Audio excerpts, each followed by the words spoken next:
The phone rang in Lisa Martinez's office at exactly 2:30 p.m. on a Tuesday afternoon. She had been waiting for this call for 3 weeks. As the executive producer of Jimmy Kimmel Live, Lisa knew how to get important people on the show. But booking the White House press secretary was different. It was like trying to catch lightning in a bottle. "This is Lisa," she answered, trying to keep her voice calm. "Ms. Martinez, this is Alex Thompson from the White House Communications Office. We're ready to move forward with the interview." Lisa almost dropped her coffee mug. After weeks of back-and-forth emails, phone calls, and negotiations, they had finally agreed. Karoline Leavitt, the youngest press secretary in American history, would be coming on the show next Thursday night. "That's wonderful news," Lisa said, grabbing a pen to write down the details. "What time works best for the secretary?" "She'll arrive at the studio around 6 p.m. for prep. The interview should be no more than 15 minutes, and we'll need to review the questions beforehand." Lisa frowned. She had expected this. The White House always wanted to control everything. But Jimmy never liked to stick to a script. That's what made him good at his job. It also made him unpredictable. After hanging up, Lisa walked down the hallway to Jimmy's dressing room. The comedian was sitting in his chair, looking at his phone and laughing at something on social media. "Good news," Lisa said, knocking on the open door. "We got her." Jimmy looked up. "Got who?" "Karoline Leavitt. She's coming on the show Thursday night." Jimmy's eyebrows went up. "Really? The Ice Queen herself?" Lisa rolled her eyes. Jimmy always had nicknames for politicians. Some were funny, some were not so nice. But that's what his audience loved about him. "Be nice, Jimmy. She's only 27 years old. This is a big deal for her." "And a big deal for us," Jimmy said, putting his phone down. "What does she want to talk about?" "The usual stuff. Policy, the administration, her background. Nothing too crazy." Jimmy nodded, but Lisa could see the wheels turning in his head. She had worked with him for 5 years. She knew that look. It meant he was already thinking of ways to make the interview more interesting than what the White House wanted. Meanwhile, across town in the White House, Alex Thompson was having a very different conversation. He sat in his small office looking at notes spread across his desk. As Karoline Leavitt's communications director, it was his job to make sure she looked good on television.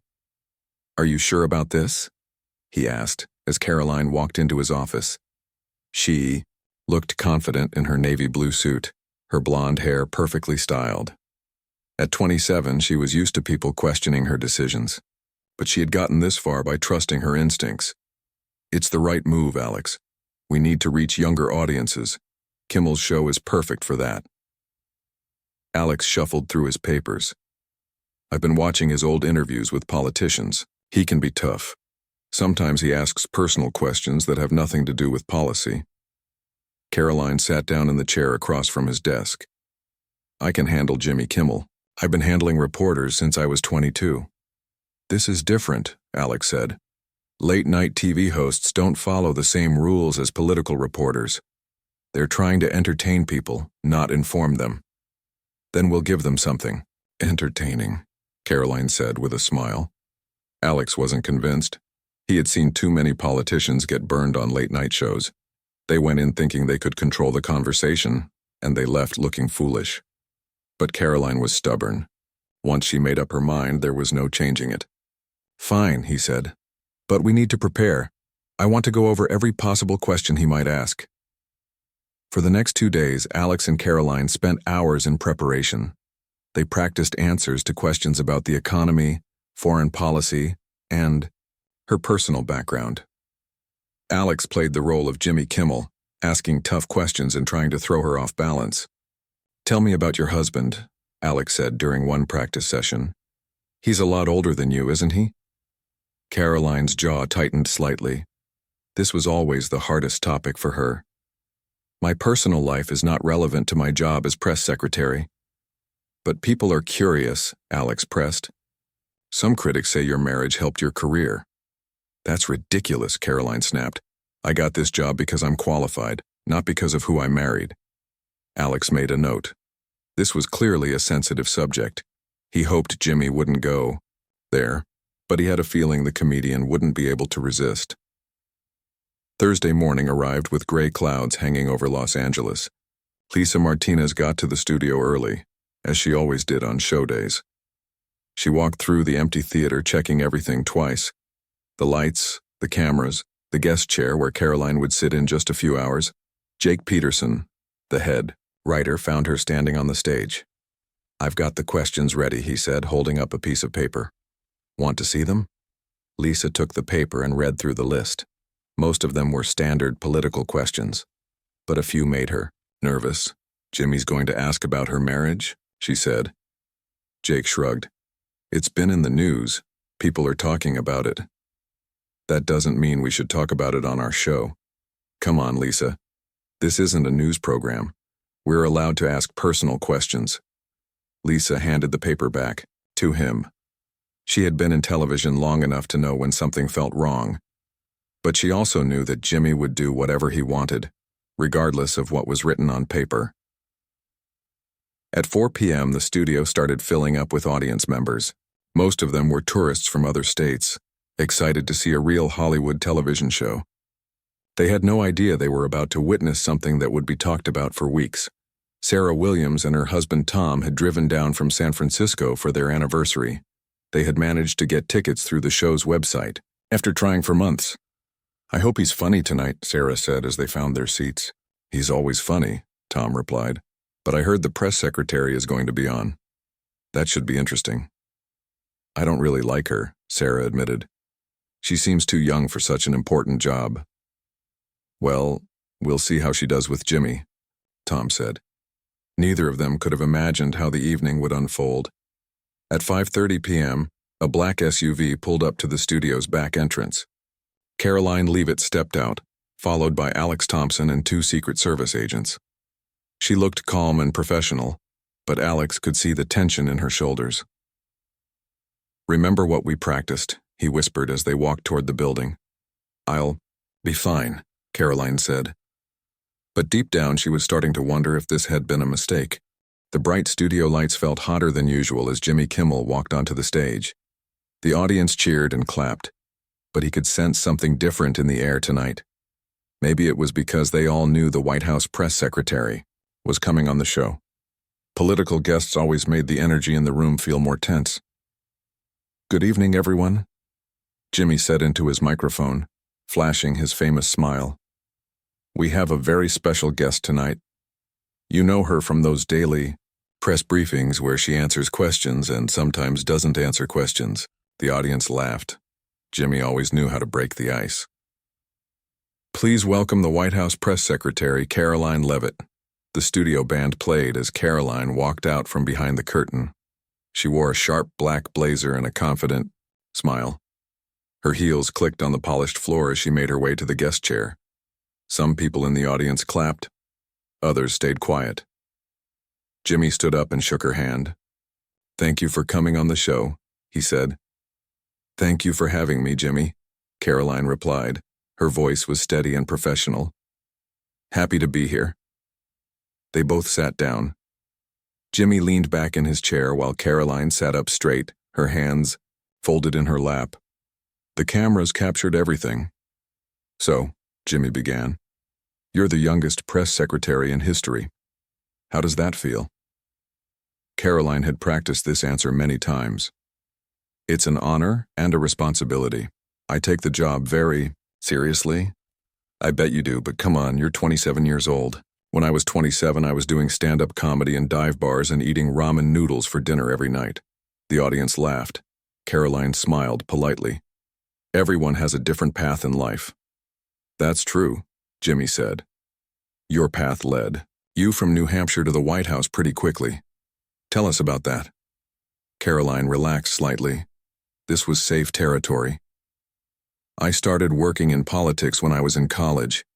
I believed in public service and wanted to make a difference. And now you're the person who has to explain all the administration's policies to the press every day. That must be fun." There was a hint of sarcasm in Jimmy's voice. Karoline caught it but kept her smile. "The press briefings are an important part of democracy," she said.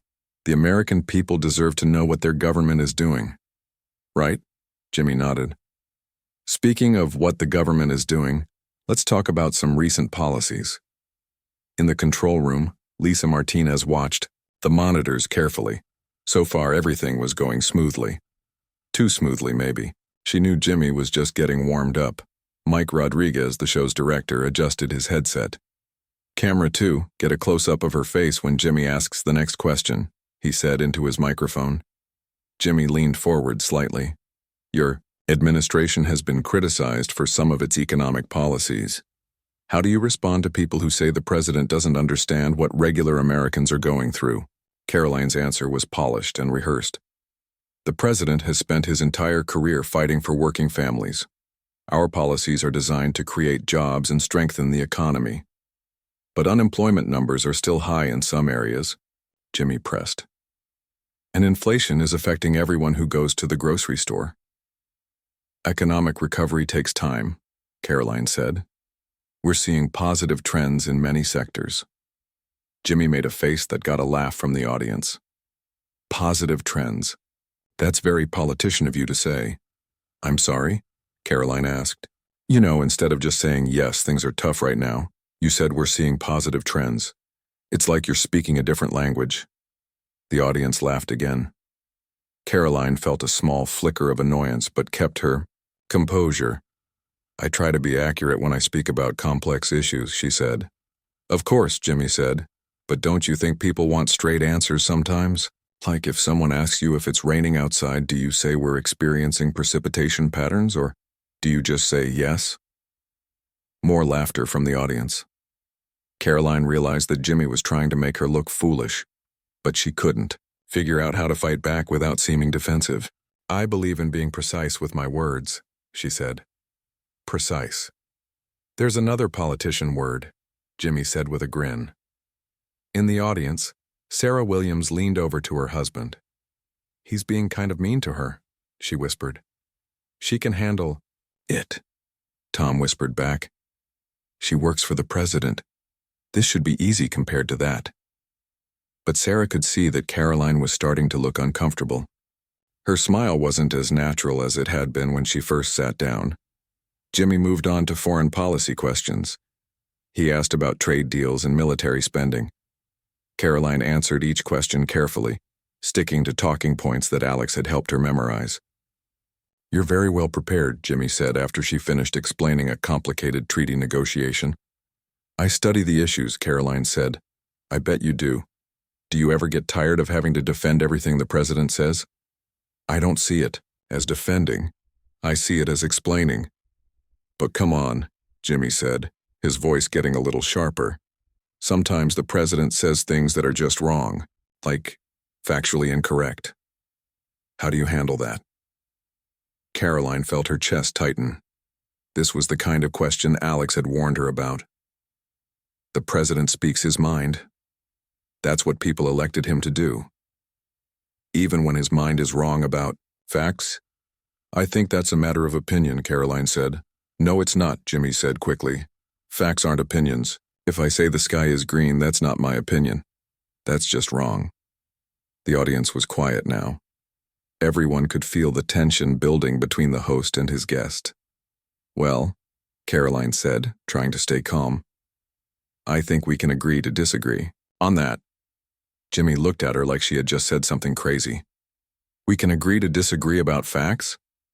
I think we should focus on the policies that are helping American families, Karoline said, trying to change the subject. But Jimmy wasn't ready to let it go. This is fascinating to me, he said. You're sitting here telling me that facts are a matter of opinion. That's not what I said, Karoline replied, her voice getting slightly sharper. It kind of is what you said. The studio felt different now. The playful atmosphere from the beginning of the interview was gone. Something harder and more serious had taken its place. Lisa Martinez spoke into her headset. How much time do we have left? 7 minutes, came the reply. 7 minutes felt like a very long time. Jimmy Kimmel leaned back in his chair and studied Karoline for a moment. The audience was completely silent now. Everyone could feel that something big was about to happen. It was like waiting for thunder after seeing lightning. "You know what?" Jimmy said, his voice getting quieter. "I want to ask you something different." Karoline shifted in her seat. She didn't like the way he was looking at her. "Okay," she said carefully. "I've been reading about your background," Jimmy continued, "and there's something that really bothers me." In the control room, Lisa Martinez felt her stomach drop. She grabbed her headset. "What is he doing?" she whispered to Mike Rodriguez. Mike shook his head. This wasn't in the script. Jimmy was going off on his own, which usually meant trouble. "You married a man named Nicholas Riccio," Jimmy said. "He's a real estate developer." Karoline's face went pale. This was exactly what Alex had warned her about. "Yes, that's correct. He's also 57 years old," Jimmy added. "You're 27. The audience made a small sound. Some people gasped. Others whispered to each other. Karoline felt like everyone in the studio was staring at her. "I don't see how my personal life is relevant to this interview," she said. Her voice was steady, but Jimmy could see anger flickering in her eyes. "Oh, but it is relevant," Jimmy said. He was smiling, but it wasn't a friendly smile anymore. "Because here's what I think happened." He paused for effect. The cameras captured every detail of Karoline's face. She looked like someone who was trying very hard to stay calm. "I think you married an older, wealthy man who has connections in politics," Jimmy continued. "And I think those connections helped you get your job." The words hit Karoline like a slap. She had heard this accusation before, whispered in political circles and written in nasty blog posts, but no one had ever said it to her face on national television. "That's completely false," she said, her voice getting louder. "Is it?" Jimmy asked. "Because let's look at the timeline. You marry this guy 2 years ago. Suddenly you're getting promoted faster than anyone else your age. Then boom, you're press secretary." "I earned my position through hard work and qualifications," Karoline said. She was gripping the arms of her chair now. "Come on," Jimmy said. "We both know how Washington works. It's all about who you know. And thanks to your husband, you know a lot of important people." In the audience, Sarah Williams felt uncomfortable. "This is getting mean," she whispered to her husband. Tom nodded. He had expected some tough questions, but this felt different. This felt personal and cruel. Karoline took a deep breath. She knew that millions of people were watching. She knew that how she handled this moment would define her career. Alex had prepared her for policy questions and political attacks, but he hadn't prepared her for this level of personal humiliation. "My marriage is based on love," she said, her voice shaking slightly. "Not politics." Jimmy made a face like he didn't believe her. "Love?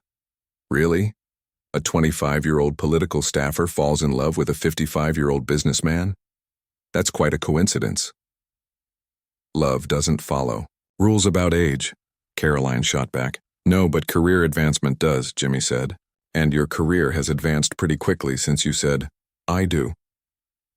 The studio was so quiet that people could hear the cameras moving. Everyone was watching this young woman being attacked by one of the most popular comedians on television. "Resent the implication that I would marry someone for career reasons," Karoline said. Her professional composure was starting to crack. "You resent it?" Jimmy asked. "Well, I resent having to watch you stand at that podium every day and lie to the American people." That was the breaking point. Karoline's eyes flashed with anger. "Excuse me? You heard me?" Jimmy said. "You stand up there and defend policies you probably don't even believe in, and now I'm supposed to believe that your meteoric rise has nothing to do with who you married. You don't know anything about me," Karoline said, her voice rising. "I know enough," Jimmy replied. "I know that you're young and ambitious and you saw an opportunity." "That's disgusting," Karoline said. "What's disgusting is pretending that nepotism and connections don't exist in Washington." Jimmy shot back. Lisa Martinez was frantically trying to figure out how to handle this situation. The interview was supposed to end in 3 minutes, but it felt like it might explode before then. "Should we cut to commercial?" Mike Rodriguez asked. Not yet, Lisa said. Let's see how she handles this. Jake Peterson, the head writer, was standing behind them. This is either going to be great television or a complete disaster, he said. Maybe both, Lisa replied. Back on stage, Karoline was struggling to maintain her dignity. Every instinct told her to stand up and walk away. But she also knew that would look weak. She was trapped between looking like a victim and looking like a quitter. Let me ask you something, Jimmy, she said, her voice getting stronger. What gives you the right to attack my marriage on national television? I'm not attacking your marriage, Jimmy said. I'm questioning your qualifications by suggesting that I'm some kind of gold digger who married for political gain. If the shoe fits, Jimmy said with a shrug. The audience made a collective sound of shock.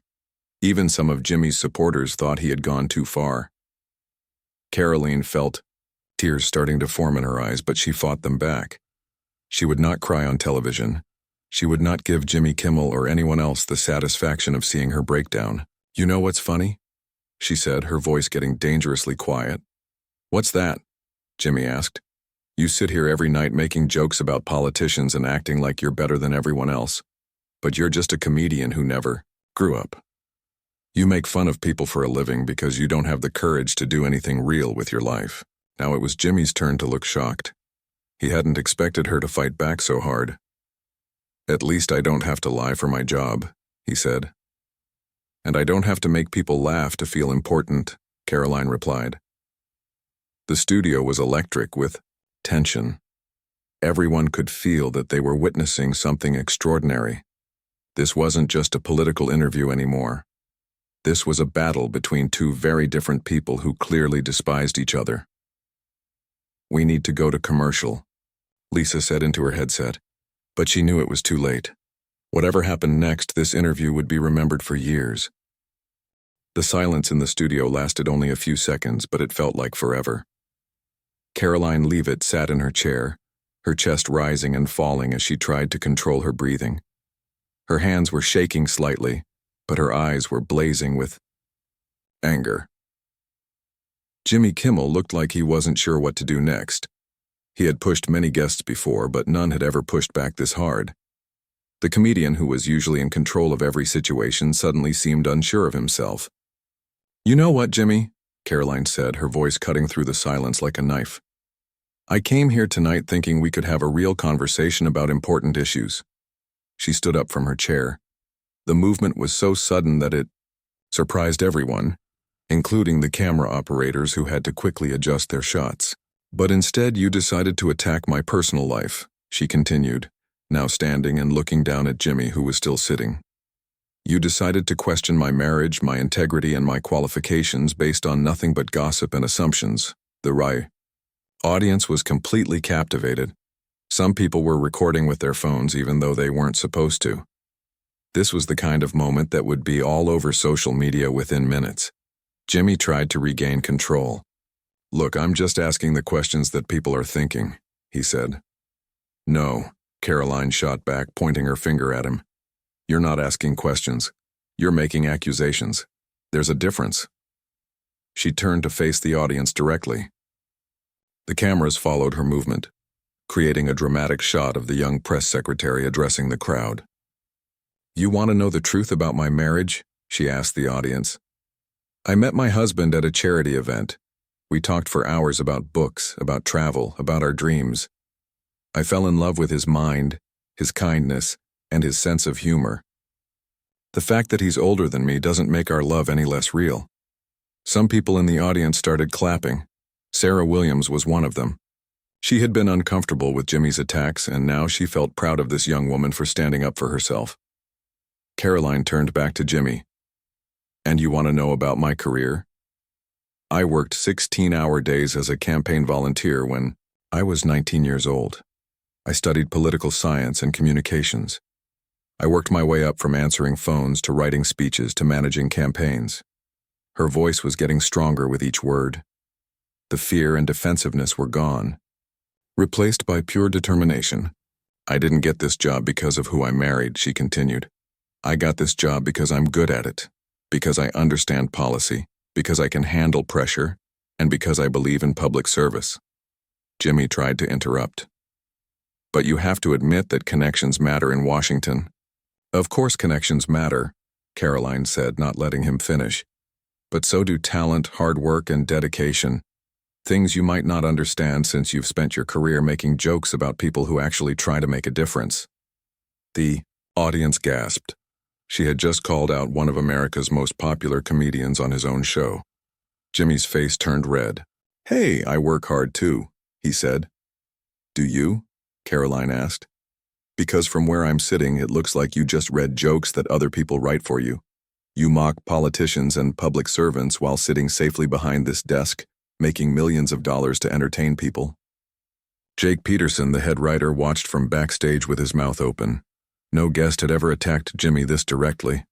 It was like watching a car crash in slow motion.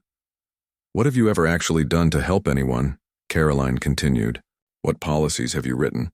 What problems have you solved? What have you contributed to society besides mean-spirited jokes?" Jimmy stood up now too, his own anger finally showing.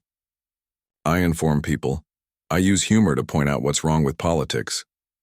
"You don't inform anyone," Karoline said, her voice rising. "You just tear people down. You hide behind comedy so you can say cruel things and pretend it's okay because it's supposed to be funny." The studio was electric with tension. Everyone could feel that this had gone way beyond a normal interview. This was personal now for both of them. "At least I don't lie to the American people every day," Jimmy shot back. "And there it is," Karoline said, throwing her hands up. "The real reason you brought me on this show. Not to have a conversation about policy or to let people get to know me. You brought me here to humiliate me. To make yourself look smart by making me look stupid." She walked closer to Jimmy's desk. The cameras captured every step. "But here's what you didn't count on," she said, leaning forward slightly. "I'm not going to be your victim. I'm not going to sit here quietly while you attack my character and my marriage." The audience was completely silent, except for the sound of camera shutters clicking. Everyone knew they were witnessing something that would be talked about for years. "You want to question my qualifications?" Karoline asked. "Let's talk about qualifications. I speak 3 languages. I have a master's degree in public policy. I've managed multi-million-dollar campaigns. I've written legislation that actually became law." She paused for effect, staring directly at Jimmy. "What are your qualifications to judge me? You tell jokes for a living. You've never run for office, never worked in government, never had to make decisions that affect millions of people. But somehow you think you have the right to sit here and question whether I deserve my job?" Jimmy looked stunned. He opened his mouth to respond, but no words came out. "I'll tell you what's really bothering you," Karoline continued. "It's not my age or my marriage or my qualifications. It's the fact that I'm young and successful, and I'm not intimidated by you." The audience started murmuring among themselves. Some people were cheering quietly. Others looked shocked by how confrontational this had become. Lisa Martinez was watching from the control room with her heart pounding. This was either going to be the most talked-about interview in late-night television history, or it was going to end both of their careers. "She's destroying him," Mike Rodriguez whispered. And she was. Jimmy Kimmel, who had built his career on being quick with comebacks and never backing down from a fight, looked completely unprepared for this level of pushback. Karoline wasn't finished. She had one more thing to say, and everyone in the studio sensed it was going to be big. Karoline Leavitt took a deep breath and looked around the studio one more time. The audience was hanging on her every word. Jimmy Kimmel was still sitting behind his desk, looking like he had been hit by a truck. This was her moment, and she knew it. "You know what the real problem is in this country?" she said, her voice calm but powerful. "It's people like you who think that tearing others down makes you important. It's the idea that being mean is the same as being smart." She walked back toward her chair but didn't sit down. Instead, she stood next to it, facing both Jimmy and the audience. "I came here tonight to talk about policies that could help American families. I wanted to discuss health care, education, and jobs. Real issues that affect real people. But instead, you chose to attack my personal life because you thought it would make good television." Jimmy finally found his voice. I was just asking legitimate questions about your background, he said weakly. No, you weren't, Karoline replied firmly. You were trying to embarrass me. You were hoping I would break down or get defensive or storm off the stage. You wanted a moment that would go viral, something people would share on social media. She was right, and everyone in the studio knew it. Jimmy had been hoping for exactly that kind of moment. Well, congratulations, Karoline continued. You got your viral moment, but not the way you planned. The audience started clapping. It began with just a few people, but quickly spread through the entire studio. Sarah Williams was clapping so hard her hands hurt. Even some of the crew members were nodding in approval. Jimmy tried to regain control of his own show. Look, I think we should take a commercial break, he said, reaching for his cards. Oh no, Karoline said, holding up her hand. I'm not done yet. The clapping stopped. Everyone wanted to hear what she would say next. I want to say something to everyone watching at home, she said, looking directly into the main camera. Don't let anyone tell you that you're not qualified because of your age, your background, or who you married. Don't let people like this make you feel small. Her voice was strong and clear. This wasn't the defensive politician who had started the interview. This was someone who had found her power and wasn't afraid to use it. I've been in politics for 8 years, she continued. I've been called too young, too inexperienced, too ambitious. People have questioned everything about me except my actual work, but I'm still here. I'm still fighting for the American people, and I'm not going anywhere. She turned back to Jimmy. As for you, I hope you learned something tonight. I hope you learned that not everyone will sit quietly while you try to destroy their reputation for entertainment. Jimmy looked like he wanted to disappear. The man who had made a career out of embarrassing politicians was now the one being embarrassed. I think we're done here, Karoline said. She reached down and picked up her purse from beside the chair. Wait, Jimmy said desperately. We still have 2 minutes left in the segment. Karoline smiled for the first time since the interview had turned ugly. But it wasn't a friendly smile. I'm sure you can fill 2 minutes with jokes, she said. It's what you do best. She walked toward the exit, her heels clicking on the studio floor. The audience watched in complete silence. Some people started clapping again, but Karoline held up her hand to stop them. Save your applause for people who deserve it, she said. People who actually try to make the world better instead of just making fun of those who do. With that, she walked off the stage and disappeared behind the curtain. The studio was dead quiet for about 10 seconds. Then Jimmy tried to make a joke to break the tension. Well, that was fun, he said with a nervous laugh. I guess we know why she's good at press conferences. But the joke fell flat. The audience didn't laugh. They had just watched a young woman defend herself with more dignity and strength than most people could manage. Jimmy's attempt at humor seemed pathetic after what they had witnessed. We'll be right back, Jimmy said quickly, and the show cut to commercial. In the control room, Lisa Martinez was staring at the monitors in shock. Did that really just happen? She asked. Oh, it happened, Mike Rodriguez replied. And it's going to be everywhere by morning. He was right. Within minutes of the show ending, clips of the interview were being posted on every social media platform. The hashtag Karoline of Kimmel started trending on Twitter. News websites were already writing articles about the confrontation. Alex Thompson was waiting for Karoline when she got backstage. He looked worried and excited at the same time. How do you think that went? Karoline asked him. I think you just became the most famous press secretary in history, he said. They walked to the parking lot where their car was waiting. Karoline's phone was buzzing constantly with calls and text messages. News organizations wanted interviews. Political commentators wanted statements. Late-night comedy shows wanted her to appear on their programs. Should I answer any of these? She asked Alex. Not tonight, he said. Let's see how this plays out first. The next morning, every major news network was talking about the interview. Cable news shows played clips of Karoline's speech over and over. Political experts debated whether she had gone too far or if Jimmy had crossed a line first. The reviews were mixed. Some people thought Karoline had been too aggressive. Others said she had shown exactly the kind of strength that America needed from its leaders. But everyone agreed on one thing. It was one of the most dramatic moments in late-night television history. Jimmy Kimmel's show saw its ratings drop over the following weeks. Many viewers felt he had been unfair to Karoline. Some advertisers pulled their support. Jimmy eventually issued a public apology, saying he had let his personal feelings affect his professional judgment. But for Karoline Leavitt, the interview became a defining moment. She had shown that she could stand up to anyone, even one of the most powerful people in entertainment. Young women across the country sent her messages of support. Politicians from both parties praised her for defending herself with dignity. The incident also changed how people saw her at press briefings. Reporters were more respectful. They still asked tough questions, but they did it with more professionalism. They had seen what happened when someone tried to attack her personally. 6.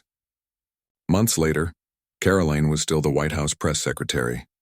She was more popular than ever, and many people said she had a bright future in politics. Some even talked about her running for office herself someday. As for Jimmy Kimmel, he was still making jokes on late-night television, but he was more careful about his political guests. He had learned that sometimes the person sitting across from you might be stronger than you think.